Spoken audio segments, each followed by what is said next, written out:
Un saludo cordial y afectuoso para toda la audiencia y para el Ministerio Verdad Adventista. Damos gracias al Señor por la lección número 9 programada para el sábado 26 de agosto. Anden como sabios. Miren con cuidado cómo andan, no como necios, sino como sabios. Aprovechen bien el tiempo porque los días son malos. Por tanto, no sean insensatos, sino entendidos de cuál es la voluntad del Señor. Efesios capítulo 5 del versículo 15 al 17.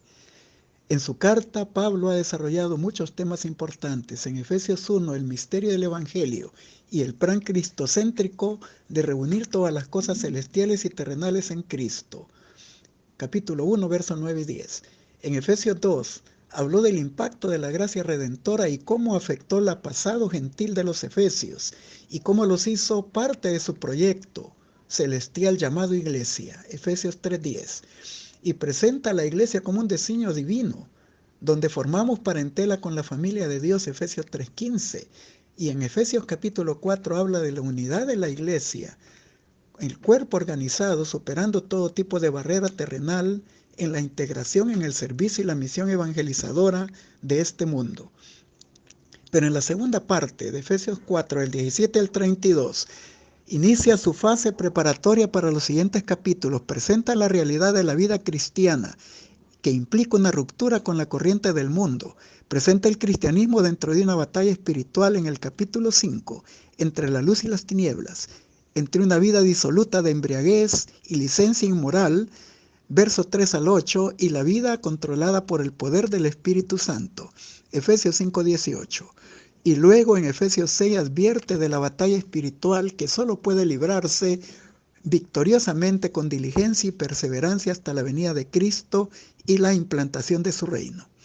En nuestro estudio del Efesios capítulo 4 veremos la descripción paulina de la nueva vida en Cristo, cómo andar dignamente en la vocación cristiana, Efesios 4:1, cómo demanda una ruptura con la vida gentil, Efesios 4:17, y cómo la vida cristiana tiene como referentes a Dios, a Cristo y la verdad tal cual es en Jesús, Efesios 4:20-21, Efesios 5:1 y 2. La vida nueva en Cristo sigue siendo una nueva filosofía de vida totalmente opuesta a la corriente del mundo, que impele un cambio de vida, un cristiano por medio del poder del Espíritu Santo y la palabra de Dios.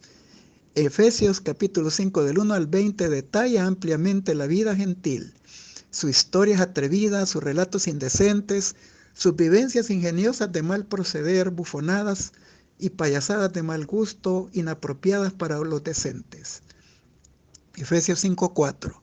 Los tratos de sus orgías y sexo libertino, fiestas y celebraciones de embriaguez. Efesios 5:3, 5 y 18. Que son grandes hazañas a la vista del mundo, pero que no pasan el escrutinio divino del juicio, que no deberían ni mencionarse entre los santos, porque quienes practican tales cosas se descalifican para el reino de Dios. Y les invita a aprovechar las oportunidades disponibles para apostar por la nueva vida en Cristo, andando en la luz, siendo hijos de luz, y los hijos de las tinieblas seguirán siendo hijos de las tinieblas, pero ellos seguirán manteniéndose en la verdad. Por lo tanto, deben de buscar solo las cosas buenas, rectas y verdaderas. Efesios 5, 8, 9, nueva traducción viviente. Mientras vivan aún en este mundo, a las puertas de la eternidad. Veremos cómo Pablo destaca 4 temas importantes en medio del conflicto entre el bien y el mal. 1. Cómo mantener la pureza sexual en medio de las costumbres inmorales predominantes en sus días. 2. Sosteniendo la antorcha del testimonio cristiano en los días tenebrosos. 3. Discerniendo la voluntad de Dios en los días de desconcierto. Y 4. Aprendiendo a adorar a Dios en forma sabia y estratégica en los días malos, finalizando con las aplicaciones pertinentes. Comenzamos con manteniendo la pureza sexual en medio de las costumbres inmorales predominantes en sus días. Pablo inicia la exposición en Efesios 5, 1 y 2 presentando las características de la vida de Cristo, una vida pura, santa, abnegada, que se entregó voluntariamente para perdonar nuestros pecados, y de manera directa la contrasta con la vida licenciosa y desviaciones sexuales de los gentiles. Efesios capítulo 5 del 3 al 5. Esta vida licenciosa estaba llena de fornicación, inmundicia y avaricia, que es idolatría, corrupción moral y libertinaje. conductas que eran normales a la vista del mundo grecorromano del siglo I, como lo percibimos en 1 Corintios 6:9, Gálatas 5:19, Efesios 4:17 al 19 y Colosenses 3:5. Los banqueteos regularmente eran propicios para la embriaguez, lenguaje obsceno, entretenimiento atrevido y actos inmorales que aún le daban anonimato a los jóvenes participantes. La exhortación de Pablo era evitar el comportamiento inmoral practicado por ellos, instando a los creyentes a velar por una conducta, una buena reputación entre los de afuera, manteniendo ética sexual y evitar ser arrastrados nuevamente a un comportamiento sexual que niegue su testimonio cristiano. 1 Corintios 5 del 1 al 11, 1 Corintios 6 del 12 al 20, 2 Corintios 12:21.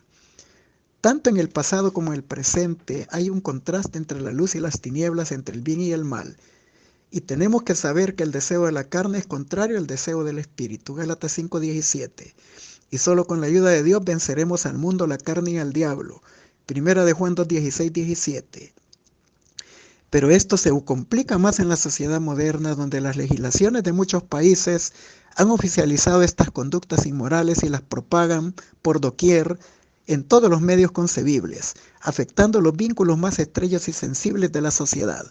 Y aún así, en medio de tales escenarios, la ética cristiana debe mantenerse firme hasta el final, de lo contrario, ninguna carne será salva.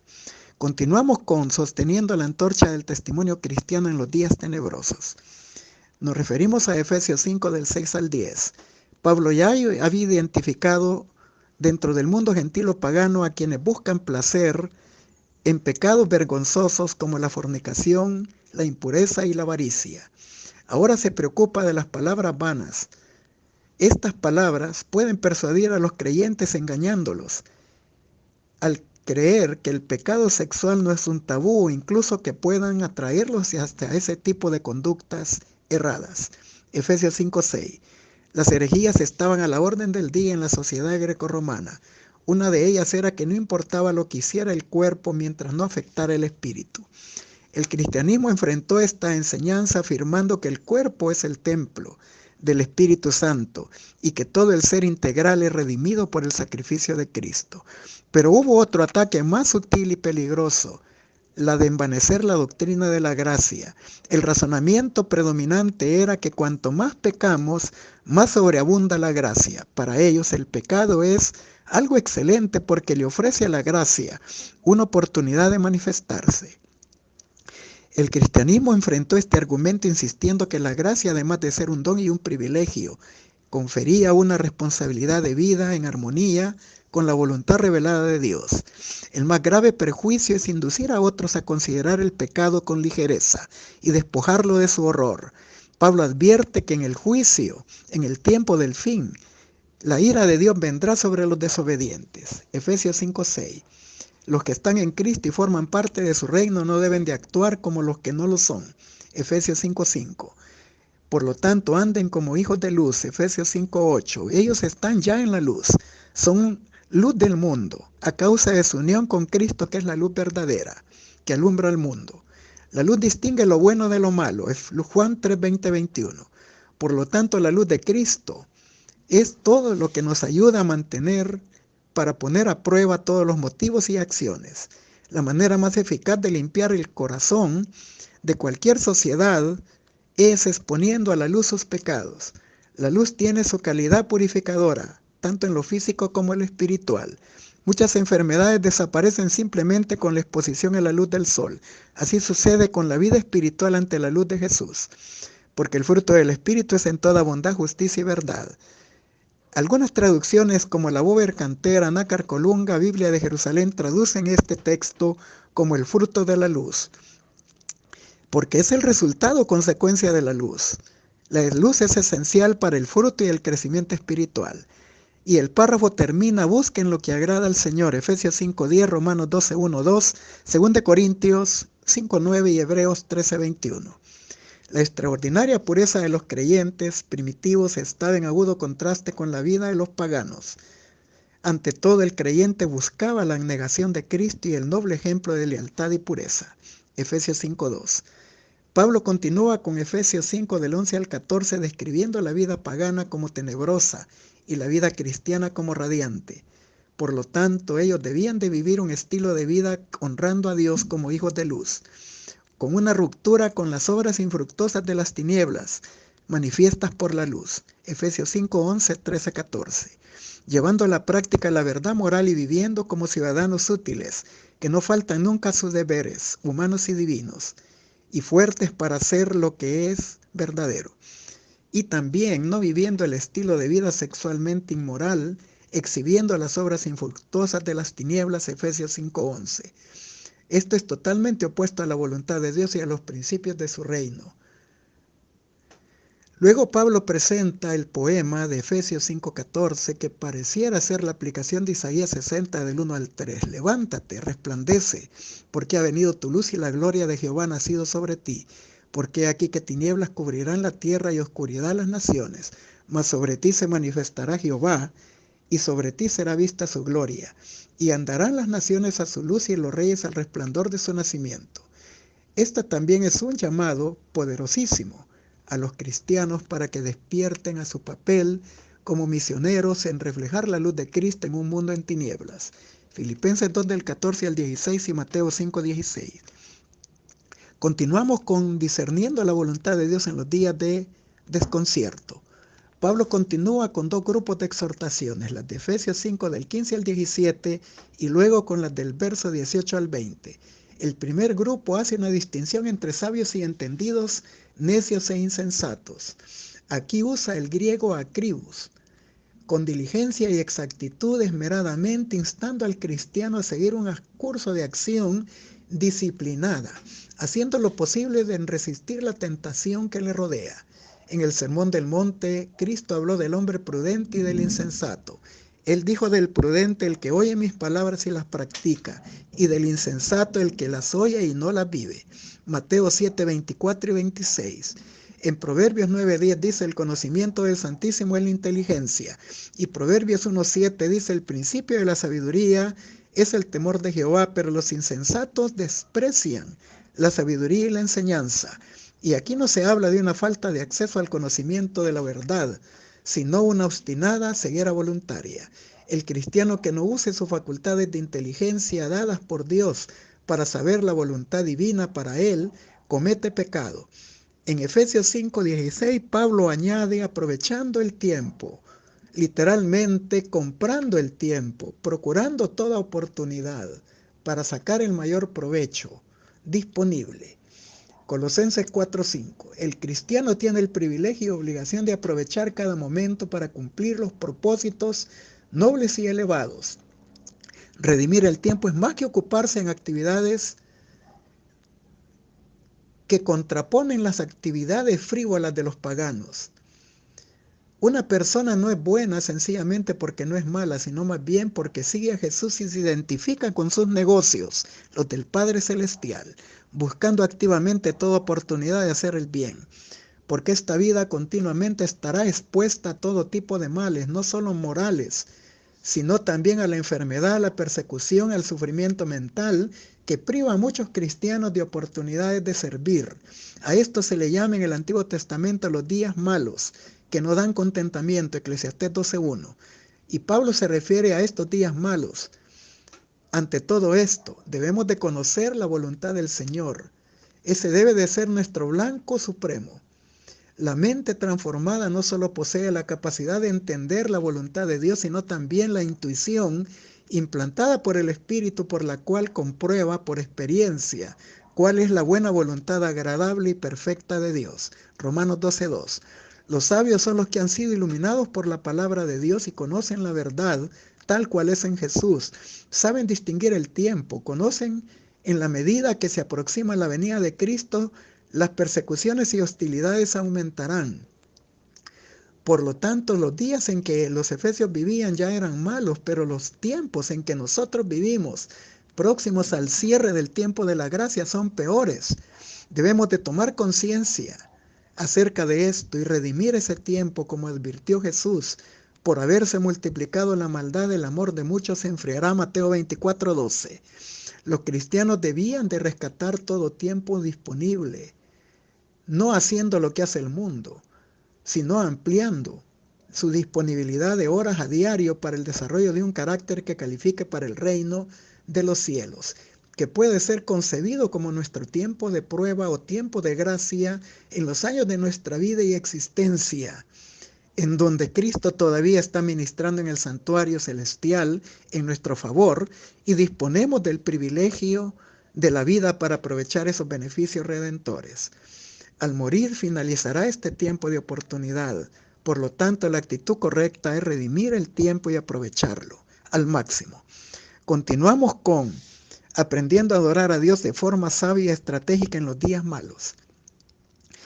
A diferencia de las reuniones para comer, beber y búsqueda de placer en licencias y excesos inmorales, por lo general degeneraban en orgías entre los paganos, Pablo en Efesios 5 del 18 al 20 imagina a los creyentes reunidos adorando a Dios y siendo ennoblecidos con su presencia. Hace un énfasis en la embriaguez del vino y en las consecuencias y en su contraste con la llenura del Espíritu Santo y sus bendiciones. Pablo les dice, no estéis empapados de vino, lo cual conduce a libertinaje, perdición, derroche y destrucción final. En cambio, sean llenos del Espíritu Santo. Aquí insta a los creyentes a alejarse del uso soporífero del vino y en su lugar a experimentar la presencia y poder del Espíritu, desarrollando la importancia de su vida cristiana, que es una vida productiva y no de derroche. Aquí se recuerda la parábola del hijo pródigo, que desperdició sus bienes, viviendo perdidamente, en donde se usa el griego asostos, que es exactamente la misma palabra que Pablo utiliza en los resultados de la ebriedad que produce la disolución, griego azotia.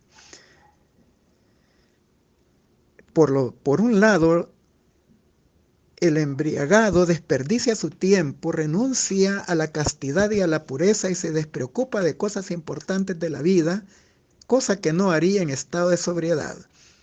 La vida cristiana es una vida controlada y ordenada por la acción directa del Espíritu Santo, totalmente opuesta al desorden, pérdida de juicio y del equilibrio típica de la confusión total del mundo impío.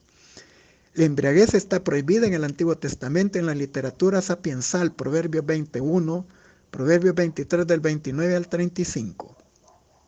Incluye el lenguaje grosero y sexualmente explícito, insensatez, inmoralidad e idolatría. Pablo, a diferencia de lo anterior, habla de adorar a Dios en forma reflexiva, inspirada en el Espíritu, como un culto racional e inteligente y consciente. Romanos 12:1. Siempre de manera muy práctica combina la oración y la alabanza en el espíritu y en el entendimiento.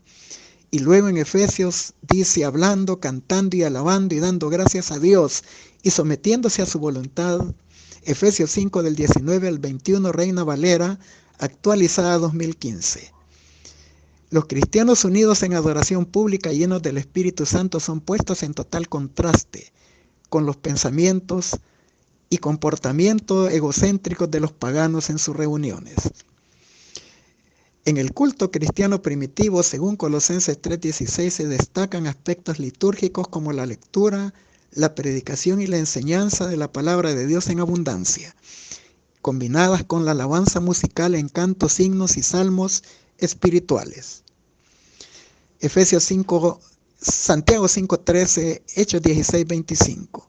Este término, canciones espirituales, griego neumáticos, destaca el papel del Espíritu Santo en la adoración, tanto inspirando los cantos como llenando a los adoradores de gozo y de acciones de gracias. Efesios 5:20. Pero todo esto debe ser hecho con decencia y en orden. 1 Corintios 14:40. La adoración y la alabanza va direccionada no a aspectos abstractos o sentimientos o emociones, sino se dirige al Padre y al Hijo Jesucristo, sin pasar por alto que está bajo la dirección y llenura del Espíritu Santo. Efesios 5:20, Colosenses 3:16. El bosquejo que hace Pablo de la adoración cristiana primitiva retrata a los tres miembros de la divinidad como participantes activos. Debemos ser muy cuidadosos en la adoración y alabanza a Dios de tal manera que ésta nos eleve a Dios y no debemos colocarla a niveles seculares. donde se fomentan híbridos que combinan géneros musicales sacros con mundanos con letra sacra o cristiana. Por mucho tiempo, la música sacra ha sido la distintiva de la alabanza y adoración al Dios verdadero. Y aún en los ambientes religiosos carismáticos y pentecostales, ellos saben distinguir la música de consagración de aquella que ellos llaman de avivamiento. La música sacra incluye sintonía, armonía y melodía solemne acompañada de letra bíblica dirigida a venerar y adorar y honrar a la divinidad. En la actualidad se ha deteriorado mucho la adoración justificando la cultura o el atractivo hacia los jóvenes.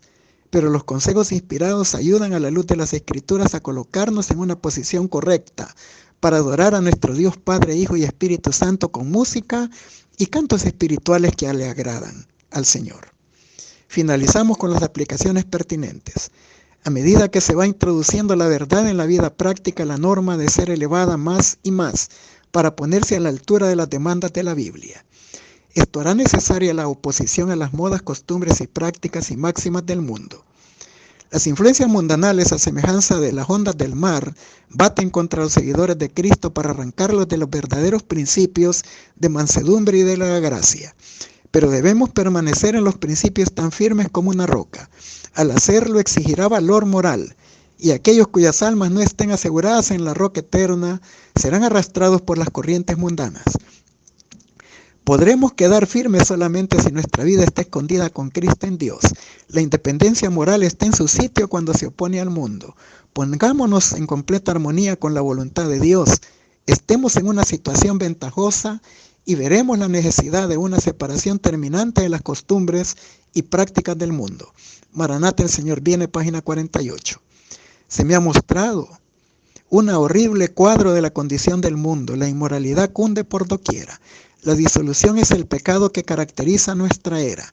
Nunca alzó el vicio su deforme cabeza con tanta osadía como ahora. La iniquidad prevalece, no es del dominio exclusivo del incrédulo y del burlador. Ojalá fuese tal el caso, pero no sucede así. Muchos hombres y mujeres que profesan la religión de Cristo son culpables. Aún los que profesan esperar su aparición no están preparados para este suceso más que Satanás mismo. No se están limpiando de toda contaminación. Han servido durante mucho tiempo a su concupiscencia, que sus pensamientos por naturaleza son impuros y corruptas sus imaginaciones. Es tan imposible lograr que su mente se espacie en cosas puras y santas, como lo sería desviar el curso del Niágara y hacer que sus aguas remonten a las cataratas. Pero cada cristiano tendrá que aprender a refrenar sus pasiones y a guiarse por los buenos principios. Maranata, el Señor viene, página 27. Para el alma humilde creyente, la casa de Dios en la tierra es la puerta del cielo. El canto de alabanza, la oración, las palabras pronunciadas por los representantes de Cristo son los agentes designados por Dios para preparar a un pueblo para la iglesia celestial, para aquel culto más sublime en el que no podrá entrar nada que corrompa. Testimonios para la iglesia, tomo 5, página 463 y 464, y libro La Oración, página 113. Les deseo un feliz sábado en la dulce y bendita presencia del Señor.